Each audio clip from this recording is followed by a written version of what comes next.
Hello, my name is Joseph. I talk about books on TikTok, and today I'll be talking about a book that kind of stood out to me a little bit. I've read quite a lot of books this year. I've read like 72 or 3, but one that I really enjoyed, I don't know if it's my favorite, but this one that really kind of stood out, as I mentioned, is Cathedral by Raymond Carver. Now, not only does Raymond Carver have like one of the most awesome names ever, he's written this beautiful book. So I'll get into this. Why do I like this book and why should you read it?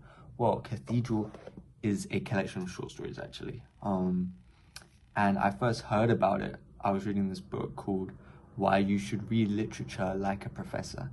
And it mentioned that Carver, in his book Cathedral especially, was one of the best short story writers kind of ever. So I thought, hey, I'm obviously missing out on something. Let me pick this bad boy up.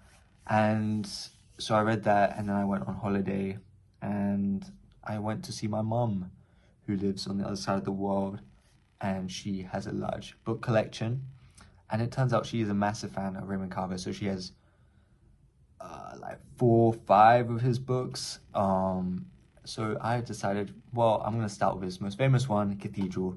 I did read he's got another really good one called What We Talk About When We Talk About Love, which if you enjoy Cathedral, you should definitely pick up, as I'm sure with his others, which I have not got to yet. And that's why I bought this brand new copy from Waterstones. It's cost me £10, which is not, I'm a young man. That's a lot of money. Anyways, so about the stories.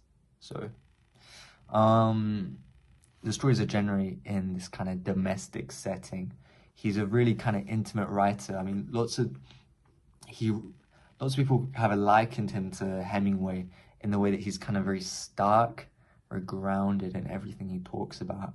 You'll see a kind of thread of similar themes throughout these stories. He talks a lot about addiction, domestic issues, divorce, things like that.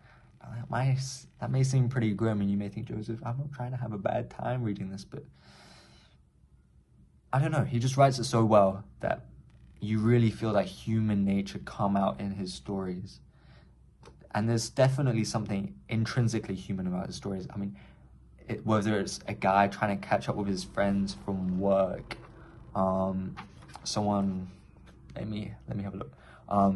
I think there's one story called A Small Good Thing where this person's son gets hit by a car on his birthday, and they just hang out in the hospital. Now, that may not sound very interesting to you as a short story, but because of Carver's beautifully written prose, his direct storytelling is just, it's amazing.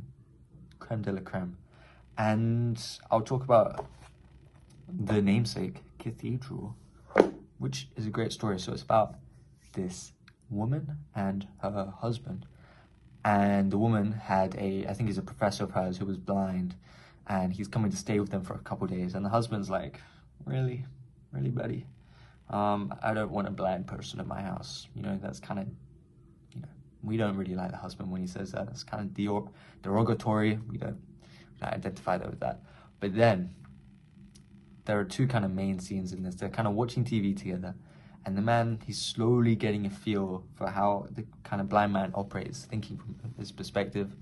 They share a joint, which, brings everyone together.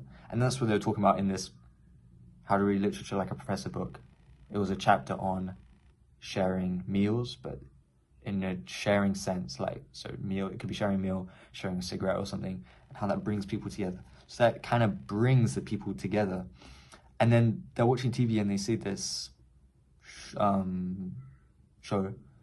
It's a documentary about a cathedral. And then the girl's husband, thinks like, oh, well, this blind guy has never ever seen a cathedral. He's listening to this, but he doesn't even know what a cathedral is.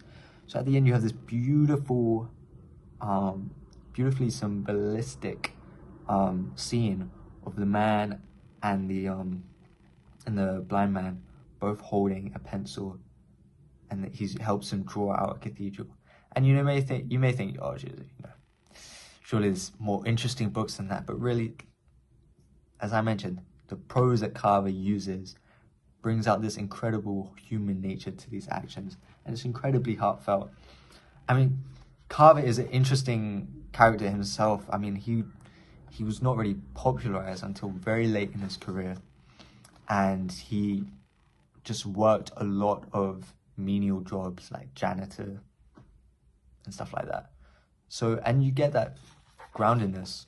It comes out very well in his writing. Another one that I really liked was Careful, which is about a guy who has earwax stuck in his ear, and his ex is coming over, and she helps him get the earwax out of his ear. See, it's as simple as that, guys. You don't need to have a grand narrative for a short story to be good. You don't need to have these twists and turns that, you know, end up being really kind of phony. You just need a good plot, well-grounded characters, and yeah, that's it.